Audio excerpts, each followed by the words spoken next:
मैंने एक पूरी जनरेशन को जिम पे लेके आया हूँ। और आनंद राज आनंद जी क्या बोलते हैं, कोई कृष्णा है जिससे गवाया। मैंने भी सुना वो, देखा ना आपने? बिल्कुल देखा, कोई कृष्णा ने गाया। मैं आज आनंद जी को याद दिलाता हूँ। आनंद जी, बुलेट एक फिल्म थी,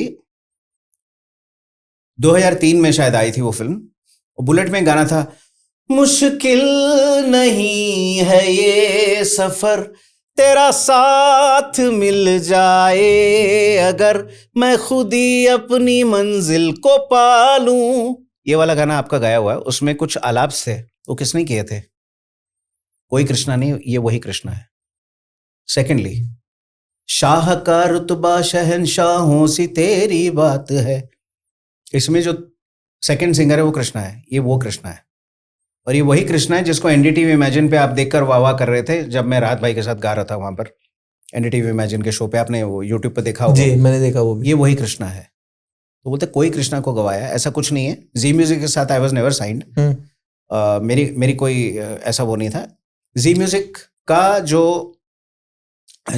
का इतना ही योगदान था इस गाने में कि उन्होंने उसके म्यूजिक राइट्स खरीदे प्रोड्यूसर से। ठीक है, वैसे साइन नहीं थे आप उनके साथ? नहीं, मैं कभी भी किसी म्यूजिक कंपनी के साथ साइन नहीं था। ठीक है, अभी तक नहीं था। तो उन्होंने वैसे ही बोल दिया। टिप्स के साथ मैं 2 साल रहा।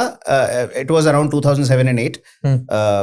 2 साल में टिप्स के साथ रहा। उसके अलावा मैं किसी कंपनी के साथ कभी साइन नहीं हुआ। ओके। तो ये शायद उनको रॉन्ग इन्फॉर्मेशन दी गई है कि मैं साइन था उनके साथ। एक्चुअली में the producer of the film Kaleem Khan, जो कि संजय दत्त साहब के एक टाइम पे सेक्रेटरी हुआ करते थे, और he used to handle all his work. Kaleem भाई ने उनको बोला, रत्ना सिन्हा जी को, रत्ना सिन्हा जी सेड के आनंद जी ने बहुत अच्छा गाया ये गाना, उन्होंने कंपोज भी बहुत अच्छा किया है, लेकिन somehow it is not fitting Rajkumar and Kriti's that whole scenario in the film. तो we have to take a new voice for this. Okay?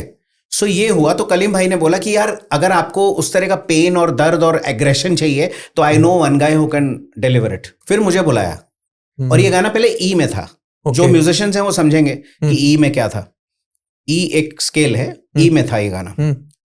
तो जब ई में मैंने गाया तो रत्ना जी कहती कि कृष्णा यार थोड़ा सा एग्रेशन कम लग रहा है मुझे कहीं। मैंने कहा एफ कर देते मैम। सर आप बताओ, ई में और एफ में करके भी बता दो ताकि। जो दिल में भरा तूने देखेगी उस जहर को, ठुकरा के मेरा प्यार, ये है ई। ठीक है। अभी बोला यार कृष्णा थोड़ा सा एग्रेशन कम लग रहा है, मैं कैफ कर देते हैं उसको। ठुकरा के मेरा प्यार, मेरा इंतकाम देखेगी, आगे एग्रेशन। वो ये की हमने कर दिया, हाफ नोट ऊपर कर दिया। कहते अब जो चाहिए था वही आया। उनको उतने में एफ में आ गया मजा वो, तो उन्होंने कहा ये लॉक करते हैं, इसको लॉक करते हैं। आनंद जी ने ऐसा क्यों कहा कि कोई कृष्णा करके है? अब ये तो वही बता सकते हैं कि उनको मेरे से क्या नाराजगी। उनको नाराजगी यही है कि मेरा वाला गाया हुआ वर्जन बहुत हिट हो गया। ओके। इसमें नाराजगी वाली क्या बात है? म्यूजिक कंपोजर तो वही थे। नहीं, बट उनके अंदर सिंगिंग का भी बहुत वो है, पैशन। वो खुद गाना चाहते हैं एज ए सिंगर, तो है उन्होंने हिट दिए हैं बहुत सारे। कांटे के गाने जितने थे उनके हिट हुए हैं। दिल दे दिया है, जान भी देंगे, उन्होंने तो लेजेंडरी गाने बहुत सारे गाए हैं। ओके। पर मुझे ये समझ नहीं कि आनंद जी मुझसे क्यों नाराज है इस बात पे कि वो कह रहे कोई कृष्णा ने गाया। मुझे बहुत दुख हुआ। आनंद जी, आपकी मैं बहुत इज्जत करता हूँ एज अ कंपोजर। आप वही आदमी है ना जिन्होंने मुझे कहा था कि कृष्णा मेरा फोन नंबर रखो और मुझे याद दिलाते रहना कि मुझे तुमको ब्रेक देना है। ये बोला था ना, आप ही ने बोला था ना ये बात। और आपने ये भी बोला था कि कृष्णा तू कितने भी गाने गा ले इंडस्ट्री में, लेकिन हिट तो तू मेरे गाने से ही होगा। और वो बात सच हुई। और जब ये री रिलीज हुई थी फिल्म, दोबारा से भी रिलीज हुई थी इसी साल, शादी में जरूर आना, री रिलीज किया था प्रोड्यूसर ने।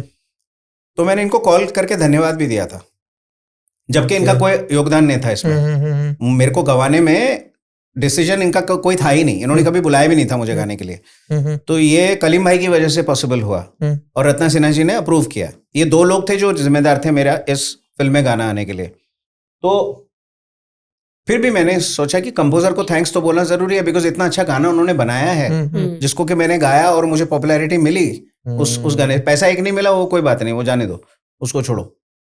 तो लेकिन कहने का मतलब है कि यार जब फिर भी आपकी याददाश्त इतनी कमजोर है, इस बार दिवाली पे बादाम भिजवाऊंगा आपको।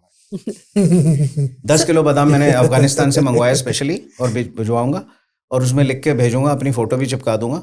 आजकल वो बर्थडे केक पे भी फोटो बन जाता है ना, प्रिंट हो जाता है। हाँ, तो वैसा वाला कुछ भेजूंगा बादाम पे प्रिंट करके, तो उनको पता चल जाएगा कौन कृष्णा।